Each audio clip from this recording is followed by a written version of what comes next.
അസ്സലാമു അലൈക്കും വറഹ്മത്തുള്ളാഹി വബറകാതുഹു. ബിസ്മില്ലാഹി വൽഹംദുലില്ലാഹ്. പ്രിയപ്പെട്ടവരെ, ഇന്നത്തെ വീഡിയോയിൽ നിങ്ങളുമായി സംവദിക്കാൻ പോകുന്നത് പ്രധാനപ്പെട്ട ഒരു കാര്യമാണ്. മുഅ്മിനീങ്ങളായ മനുഷ്യർക്ക് ഏറെ ഉപകാരപ്പെടുന്ന തരത്തിലുള്ള ഒരു വീഡിയോ ആണിത്. എല്ലാവരും അവസാനം വരെ കാണാം. എന്താണ് ഇതിൽ പറയുന്നതെന്ന് ചോദിച്ചാൽ, നമ്മളെല്ലാവരും നരകത്തെ ഭയക്കുന്നുണ്ട് അല്ലേ? മുഅ്മിനെ സംബന്ധിച്ചിടത്തോളം സ്വർഗത്തിലും നരകത്തിലും ഒരു വിശ്വാസം വേണമല്ലോ, എങ്കിലാണല്ലോ പരിപൂർണ്ണ മുഅ്മിനാവുകയുള്ളൂ. നമ്മൾ ഈ ദുനിയാവിൽ ചെയ്തു കൂട്ടുന്ന പ്രവർത്തനങ്ങൾക്ക് നാളെ ഒരു സമയത്ത് അള്ളാഹുവിന്റെ മുമ്പിൽ കണക്കു പറയേണ്ടി വരുന്ന ഒരു ദിവസം കടന്നു വരും എന്ന് നമുക്ക് എല്ലാവർക്കും ഉറപ്പാണ് അല്ലേ? അങ്ങനെ ഒരു ദിവസം വന്ന് നമ്മുടെ വിചാരണ കഴിഞ്ഞ് അള്ളാഹു അവസാനം ഒരു വിഭാഗം നല്ല ആളുകളെ, മുഅ്മിനീങ്ങളായ ആളുകളെ സ്വർഗത്തിലേക്കും അതുപോലെ അള്ളാഹുവിന്റെ വിധിവിലക്കുകളെ അനുസരിക്കാത്ത ആളുകളെ നരകത്തിലേക്കും പറഞ്ഞയക്കുന്നു എന്ന് ഒരുപാട് ഖുർആൻ ആയത്തുകൾ കൊണ്ട് സ്ഥിരപ്പെട്ടിട്ടുള്ള ഒരു കാര്യമാണ്. ഫരീഖും ഫിൽ ജന്ന വ ഫരീഖും ഫിസ് സഈർ. സ്വർഗത്തിലേക്ക് പോകുന്ന വിഭാഗത്തെയും നരകത്തിലേക്ക് പോകുന്ന വിഭാഗത്തെയും കുറിച്ചൊക്കെ അല്ലാഹു സുബ്ഹാനഹു വ തആല ഖുർആനിൽ വ്യക്തമായി തന്നെ പറഞ്ഞിട്ടുണ്ട്.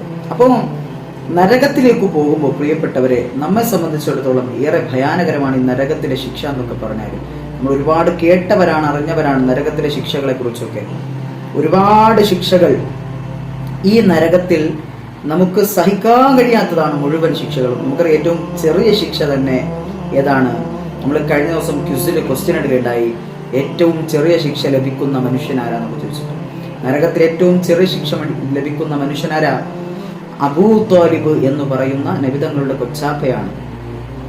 അദ്ദേഹത്തിന് 2 ചെരുപ്പുകളാണ് നരകത്തിൽ തീയാനുള്ള 2 ചെരുപ്പുകളാണ് ധരിപ്പിക്കപ്പെടുന്നത്. അതിനുശേഷം ആ ചെരുപ്പ് ധരിക്കുന്നതിന്റെ ആ ഒരു എഫക്റ്റ് കൊണ്ട് അദ്ദേഹത്തിന്റെ മസ്തിഷ്കം വരെ മരവിച്ചു പോകുമെന്ന് അത്രയുമൊക്കെ ഹദീസുകൾ വിവരിക്കുന്നുണ്ട്. പ്രിയപ്പെട്ടവരെ, അത്രയുമേറെ ശിക്ഷകൾ. ഏറ്റവും ചെറിയ ശിക്ഷ ഇങ്ങനെയാണ് എങ്കിൽ പ്രിയപ്പെട്ടവരെ, വലിയ വലിയ ശിക്ഷകൾ എന്തുമാത്രമായിരിക്കുമെന്ന് ഞാൻ നിങ്ങളും ചിന്തിച്ചു നോക്കേണ്ടതായിട്ടുണ്ട്. അപ്പോൾ ഈ നരക ശിക്ഷയിൽ നിന്ന് നമുക്ക് രക്ഷപ്പെടണം അല്ലെ? ഓരോ മുഅ്മിനും ആഗ്രഹിക്കുന്നതും അത് തന്നെയാണ്. നരക ശിക്ഷയിൽ നിന്ന് രക്ഷപ്പെടാൻ ഓരോ മുഅ്മിനും ആഗ്രഹിക്കുന്നുണ്ട്, ഓരോ മുസ്ലിമും ആഗ്രഹിക്കുന്നുണ്ട്. അപ്പൊ ഈ നരകത്തിൽ നിന്ന് എങ്ങനെയാണ് പ്രിയപ്പെട്ടവരെ നമുക്ക് രക്ഷപ്പെടാൻ കഴിയുക? ഒരു ദുആ ഞാൻ നിങ്ങൾക്ക് പഠിപ്പിച്ചു തരാം. ഏറെ ഉപകാരപ്പെടുന്ന തരത്തിലുള്ള ദുആയാണ്. ഈ ദുആ ഓതുന്നതിലൂടെ നിങ്ങൾക്ക് ഒരുപാട് നേട്ടങ്ങളുണ്ട്. ഈ ദുആ പറഞ്ഞ് ഇതിൽ എന്തൊക്കെയാണ് ഈ ദുആയിൽ ഉൾക്കൊള്ളിച്ചിരിക്കുന്നത് എന്നൊക്കെ വളരെ കൃത്യമായിട്ട് ഇൻഷാ അല്ലാഹ് ഈ വീഡിയോയിൽ പറയാനാണ് ഞാൻ ആഗ്രഹിക്കുന്നത്. അല്ലാഹു തൗഫീഖ് നൽകാൻ അനുഗ്രഹിക്കുമാറാകട്ടെ. നരകത്തിന്റെ മാരകമായ ഭീകരമായ ശിക്ഷകളിൽ നിന്ന് അല്ലാഹു സുബ്ഹാനഹു വ തആല നമ്മെല്ലാം രക്ഷിച്ചു നൽകാൻ അനുഗ്രഹിക്കുമാറാകട്ടെ. നോക്കാം പ്രിയപ്പെട്ടവരെ, ദുആ ഏതെന്ന് നോക്കാം. ഈ ദുആ ചൊല്ലുന്നതിന് മുമ്പ് തന്നെ ഈ ദുആ ചൊല്ലിയാലുള്ള ഗുണം എന്താണെന്ന് നമുക്കൊന്ന് അറിയണമല്ലോ. എന്താണ് ഈ ദുആ ചൊല്ലിയാലുള്ള ഗുണമെന്ന് ആദ്യം നമുക്ക് നോക്കാം. ഹദീസുകളിൽ കാണാം. ഇമാം അബൂ ദാവൂദിന്റെ സുനനിലെ ഹദീസ് നമുക്ക് കാണാം. പ്രിയപ്പെട്ടവരെ, ഈ ദുആ ചൊല്ലിക്കഴിഞ്ഞാൽ എന്താണ്? ഈ ദുആ ചൊല്ലിക്കഴിഞ്ഞാൽ ഒരു പ്രാവശ്യമാണ് ചൊല്ലുന്നത് എങ്കിൽ ആ ചൊല്ലുന്ന മനുഷ്യന്റെ 4/1 ഭാഗം നരകത്തിൽ നിന്ന് രക്ഷപ്പെട്ടു. ഇനി 2 പ്രാവശ്യമാണ് ആ മനുഷ്യൻ ചൊല്ലുന്നതെങ്കിൽ അവന്റെ പകുതി ഭാഗവും നരകത്തിൽ നിന്ന് രക്ഷപ്പെട്ടു.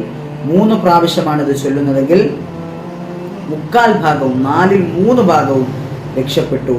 ഇനി 4 പ്രാവശ്യം ചൊല്ലിക്കഴിഞ്ഞാൽ അവന്റെ ശരീരം പരിപൂർണമായും ആ നരകശിക്ഷയിൽ നിന്ന് ഒഴിവായി കഴിഞ്ഞു. അപ്പൊ ഏതാണ് പ്രിയപ്പെട്ടവരെ ആ ദുആ എന്ന് നമുക്ക് നോക്കാം. ഇതാ പഠിച്ചു വെച്ചോളൂ. ഇൻഷാ അല്ലാഹ് നരകശിക്ഷയിൽ നിന്ന് ഒഴിവാകാൻ നമുക്ക് ലഭിക്കുന്ന ഒരു സുവർണാവസരമായിട്ട് ഇൻഷാ അല്ലാഹ് ഈ ഒരു ദുആനെ പഠിച്ചുകൊണ്ട് നിങ്ങൾ എന്ത് ചെയ്യുക, ഏറ്റെടുത്തുകൊണ്ട് ജീവിതത്തിൽ നിരന്തരമായി ചൊല്ലുക. നരകശിക്ഷയിൽ നിന്ന് രക്ഷപ്പെടാൻ ആഗ്രഹമുള്ളവർക്ക് ഇൻഷാ അല്ലാഹ് ഈ ദുആ വളരെയേറെ ഉപകാരപ്പെടും എന്ന് പറയാണ്. അല്ലാഹുമ്മ ഇന്നി അസ്ബഹ്തു ഉശ്ഹിദുക وأشهد حملة عرشك وملائكة وجميع خلقك إنك أنت الله لا إله إلا أنت وأن محمدا عبدك ورسولك. ഇതാണ് ദുആ. എന്താണ് പ്രിയപ്പെട്ടവരെ ഇതിനകത്ത് പറയുന്ന ആശയം? അല്ലാഹുവേ, നീ മാത്രമാണ് ആരാധ്യൻ.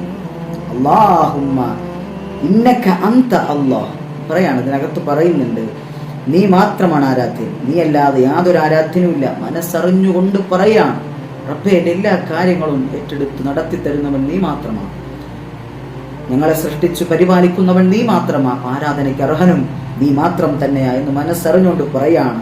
എന്നിട്ട് പറയുന്നു, മുത്ത് റസൂലുള്ളാഹി സ്വല്ലല്ലാഹു അലൈഹി വസല്ലമ തങ്ങൾ നിന്റെ അടിമയും പ്രവാചകനുമാണ്, നിന്നെയും നിന്റെ സിംഹാസനവാഹകരെയും എന്താണ്, അതായത് മലക്കുകളെയും മറ്റെല്ലാ സൃഷ്ടി ജീവജാലങ്ങളെയും സാക്ഷി നിർത്തിക്കൊണ്ട് ഈ പ്രഭാത വേളയിൽ ഈ സുബഹിന്റെ സമയത്ത് ഞാനിതാ പ്രസ്താവിക്കുന്നു അല്ലാഹ് എന്ന് പറയാണ്. നീയാണ് ആരാധ്യൻ. ഈ സുബഹിന്റെ സമയത്ത് റബ്ബേ ഞങ്ങൾ സാക്ഷ്യം വഹിക്കുകയാണ്, റബ്ബേ നീയാണ് ആരാധ്യൻ, നീയാണ് ആരാധ്യൻ, നീ അല്ലാതെ മറ്റൊരാരാധ്യനും ഇല്ല റബ്ബേ എന്ന് മനസ്സറിഞ്ഞുകൊണ്ട് ഇത്രയും ഒരു ദുആ പറഞ്ഞാൽ ഒന്നുകൂടെ നോക്കിക്കോളൂ. അല്ലാഹുമ്മ ഇന്നി അസ്ബഹതു ഉശ്ഹിദുക വഉശ്ഹിദു ഹമലത അർശിക വമലായികതക വജമീഅ ഖൽഖിക ഇന്നക അൻതല്ലാഹു ലാ ഇലാഹ ഇല്ലാ അൻത വഅന്ന മുഹമ്മദൻ അബ്ദുക വറസൂലുക എന്ന് പറയുന്ന ഈ ദുആ പ്രിയപ്പെട്ടവരെ രാവിലെ എഴുന്നേറ്റ് ഒരു പ്രാവശ്യം ചൊല്ലിക്കഴിഞ്ഞാൽ അവൻ്റെ 1/4 ഭാഗം എന്തായി, നരകത്തിൽ നിന്ന് രക്ഷപ്പെട്ടു. 2 പ്രാവശ്യം ചൊല്ലിക്കഴിഞ്ഞാൽ അവൻ്റെ പകുതി ഭാഗം, 3 പ്രാവശ്യം ചൊല്ലിക്കഴിഞ്ഞാൽ അവൻ്റെ 1/4 ഭാഗം, 4 പ്രാവശ്യം ഈ ദുആ ചൊല്ലിക്കഴിഞ്ഞാൽ അവൻ്റെ ശരീരം മുഴുവനും നരകത്തിൽ നിന്ന് രക്ഷപ്പെട്ടു എന്ന് ഇമാം ദാവൂദിന്റെ സുനനിൽ ഹദീസ് നമുക്ക് കാണാം. അല്ലാഹു ജീവിതത്തിൽ കൊണ്ടുവരാനുള്ള ഭാഗ്യം നൽകാൻ വേണ്ടിയിട്ട്. പ്രിയപ്പെട്ടവരെ, എന്താണ് ഈ നരകത്തിൽ നിന്ന് രക്ഷപ്പെടുക എന്ന് പറഞ്ഞാൽ എല്ലാവരും രക്ഷപ്പെടുമെന്നല്ല. അടിസ്ഥാനപരമായിട്ടുള്ള കാര്യങ്ങൾ അവന്റെ ജീവിതത്തിൽ ഉണ്ടായിരിക്കണം. അല്ലറ ചില്ലറ പാപങ്ങൾ അല്ലാഹു തആല പുറത്തു തരും എന്നാണ് ഇവിടെ പറഞ്ഞത്. അല്ലാതെ കള്ളു ഓടിച്ച് നടന്നിട്ട് ഈ ദുആ ചൊല്ലിയാൽ രക്ഷപ്പെടുമെന്നല്ല, പലിശ കൊടുത്ത് നടന്നിട്ട് ഈ ദുആ ചെയ്താൽ രക്ഷപ്പെടുമെന്നല്ല, അതുപോലെ എല്ലാ മോശത്തരങ്ങളിലേക്കും ചെന്ന് ചാടിയിട്ട് ഈ ദുആ ചൊല്ലിയാൽ നരകത്തിൽ നിന്ന് രക്ഷപ്പെടുമെന്നല്ല ഇതിന്റെ അർത്ഥം. പ്രിയപ്പെട്ടവരെ, ഒരു ഉന്തിന്റെ കൂടെ ഒരു തള്ള് എന്ന് പറയുന്നത് പോലെ നമ്മുടെ എല്ലാവിധ അടിസ്ഥാനപരമായ ഇബാദത്തുകൾ ചെയ്യുന്നതിന്റെ കൂട്ടത്തിൽ ഇതുകൂടെ എന്ത് ചെയ്യാം, മുറുകെ പിടിക്കുക. അല്ലാഹു ഭാഗ്യം നൽകാൻ അനുഗ്രഹിക്കുമാറാകട്ടെ. വാഖിറു ദഅവതി അൽഹംദുലില്ലാഹി. അസ്സലാമു അലൈക്കും വറഹ്മത്തുള്ളാഹി വബറകാതുഹു.